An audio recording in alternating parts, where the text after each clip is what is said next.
to welcome Angel, and she's part of a trade with scaffolding. And I hear Angel has a little bit of carpentry work as well in there. But for the most part, I believe it's scaffolding. And so welcome, Angel. Thank you. I appreciate it. Thanks very much. Yeah, so for the first question I have, it's a little bit long-winded. But okay. In a June 2019 report conducted by Manitoba First Nations Education Resource Center, there are 47% of our First Nation students surveyed that they wanted jobs in the trades after they graduate high school. So can you tell me in general about your trade and how you got into this particular job? First of all, I think that's an excellent choice. You know, trades work is always in demand. Construction is always ongoing.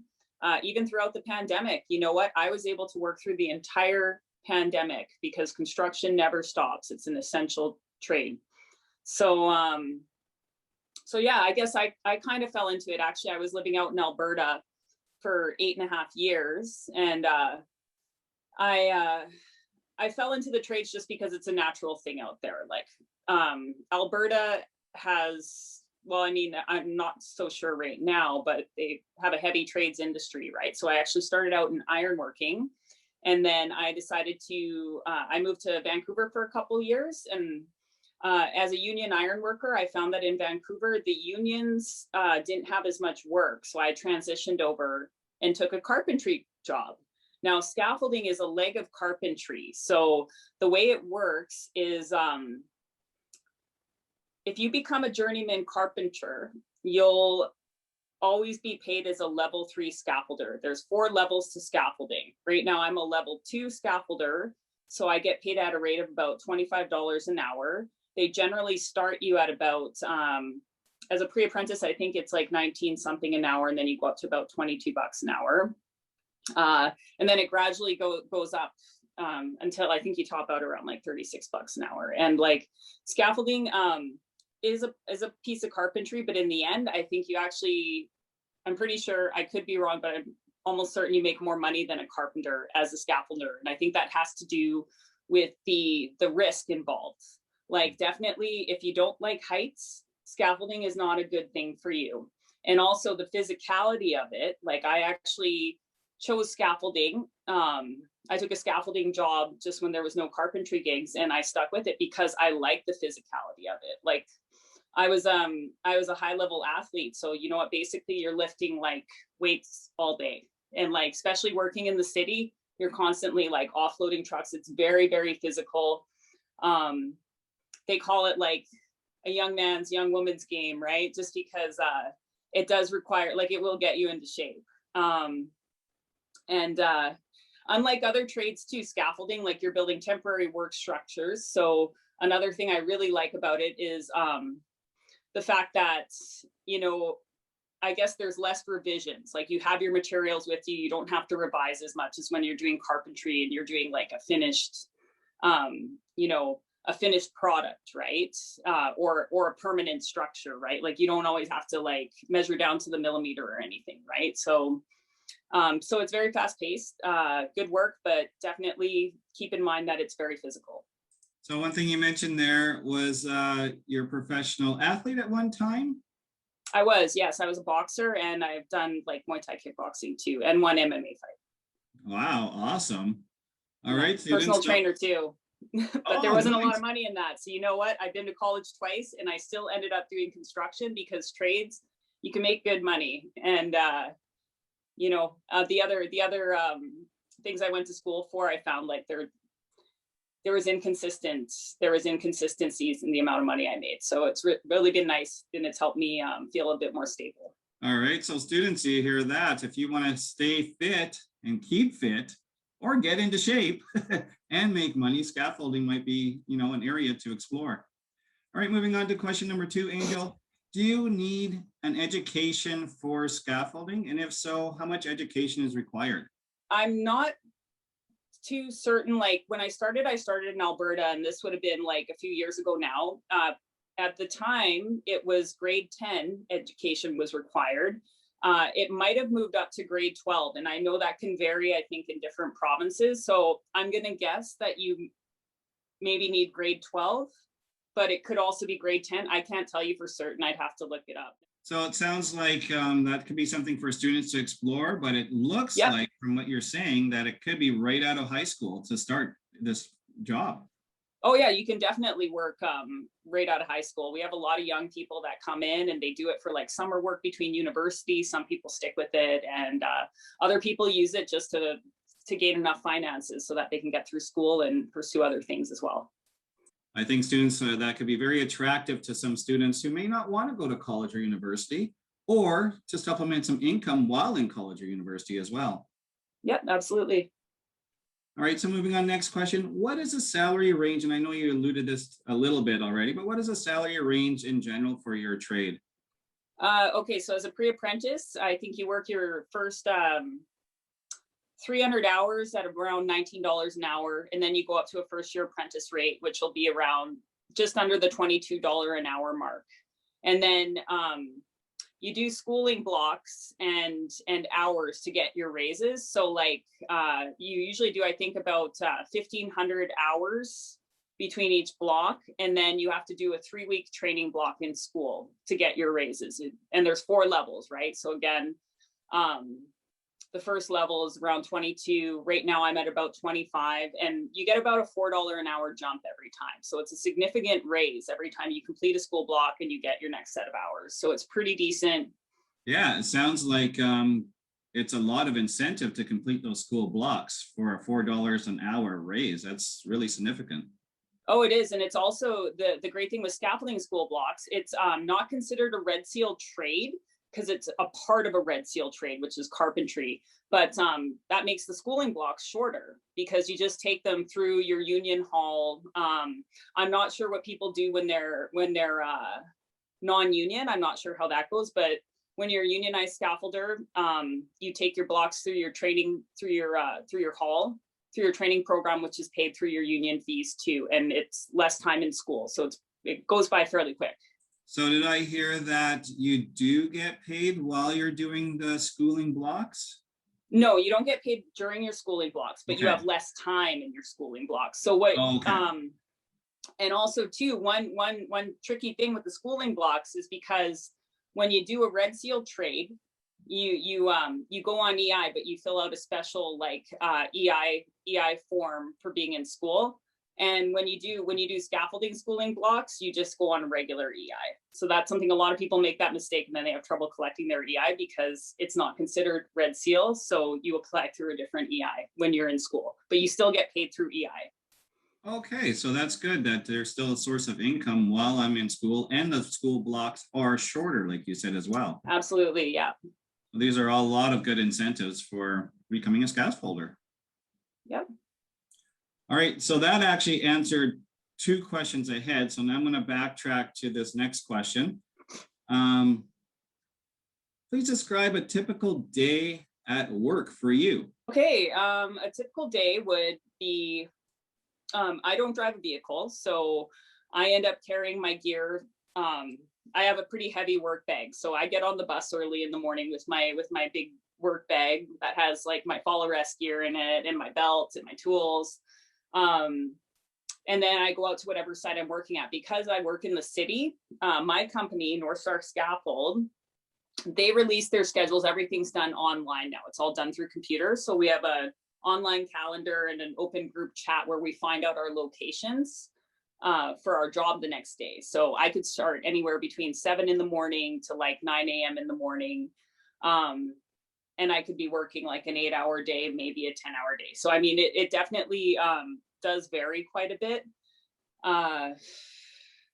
But yeah, I get to work, and you know what, usually I have a coffee on the way. And then when I get to work, generally we're offloading a truck or loading a truck, and we're either like starting to build a scaffold or tearing down a scaffold. Sometimes we're working on a big job for over a month, right? So we just get to the site, and generally there's a lot of like offloading trucks and like gear prep and like hauling gear. And then like building, working the ground, you know, getting people the gear they need. And it's just like a constant flow throughout the day. So you're busy, like, you know what? You don't have time to get bored, which is nice. Like you're always doing something. So your days actually fly by.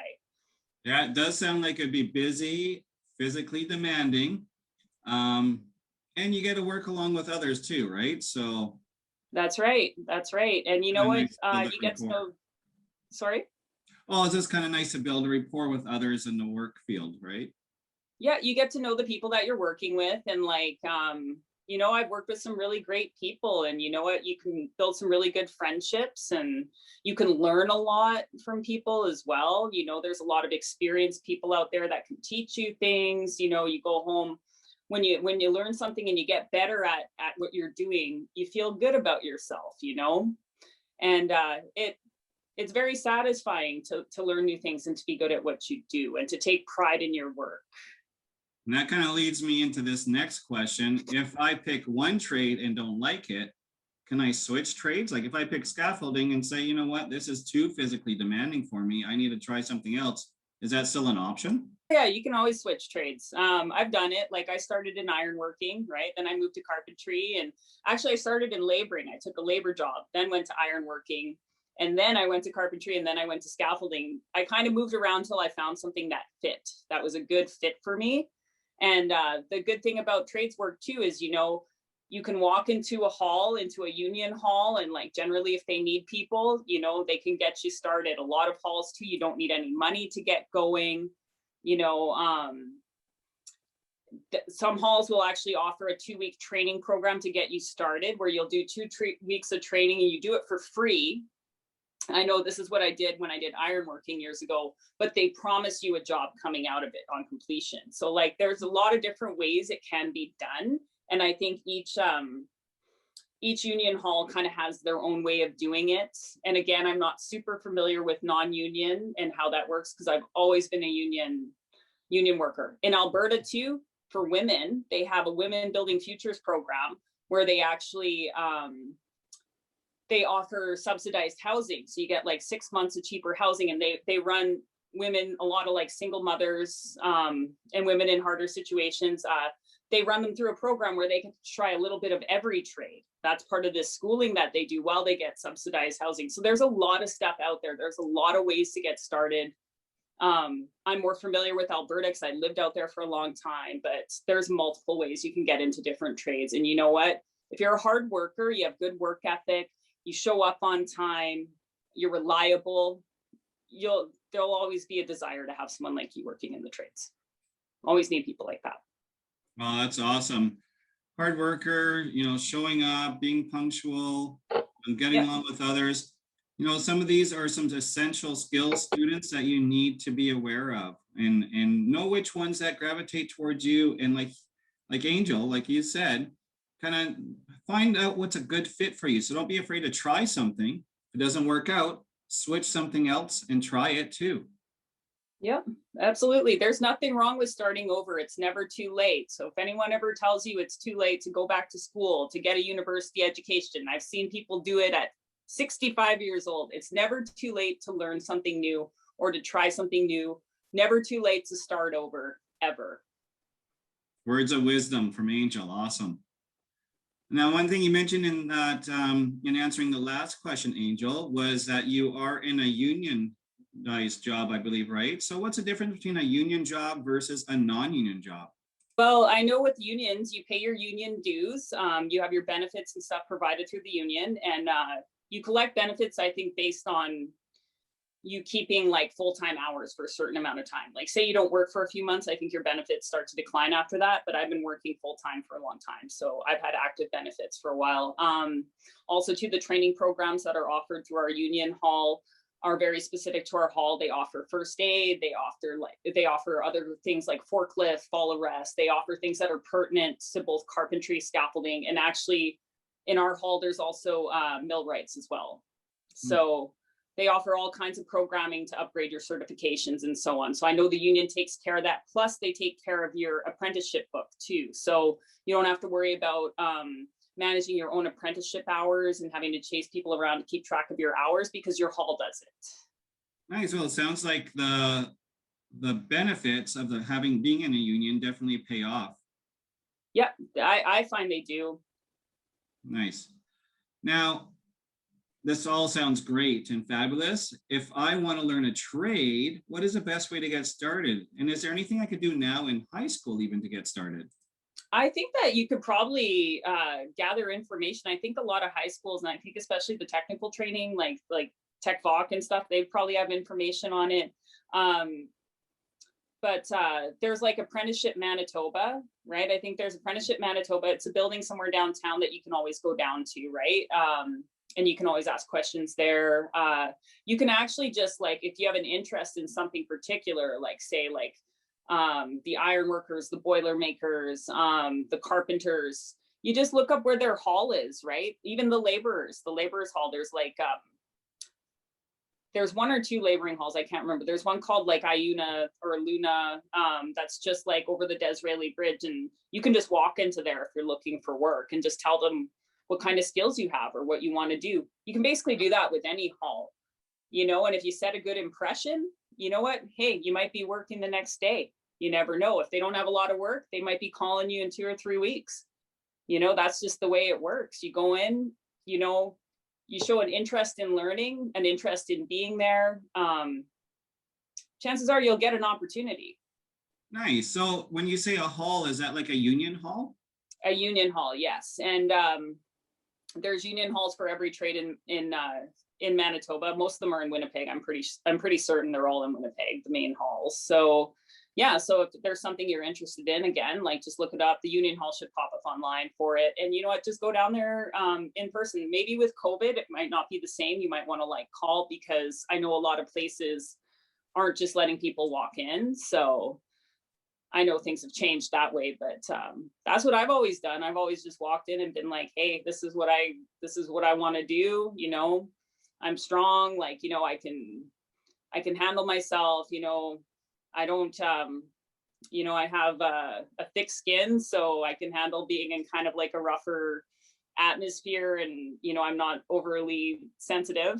so yeah, so I mean, so yeah, so I've always been able to get work. Awesome. And you know what? I'll try and find out some of those numbers to put on the video afterwards in the credits. Awesome. All right. So thank you, Angel. I know you're busy and you do work later this evening, I believe, for a shift. Yep. And so you probably have some things to do before then. So I don't want to keep you any longer, but I want to thank you very much for taking the time and answering these questions. That's very awesome. And I'm sure absolutely. I'm sure our students could get something out of this for sure. I hope so. Yeah, it's great. And one last question. If I could ask, what reserve are you initially from? So we give a shout out. Penamutang First Nation. So Fairford. All right. Yeah. Penamutang First Nation. Woo! There's Angel. What's up? All right. Thanks again, Angel. And I really appreciate that. No problem. Thank you.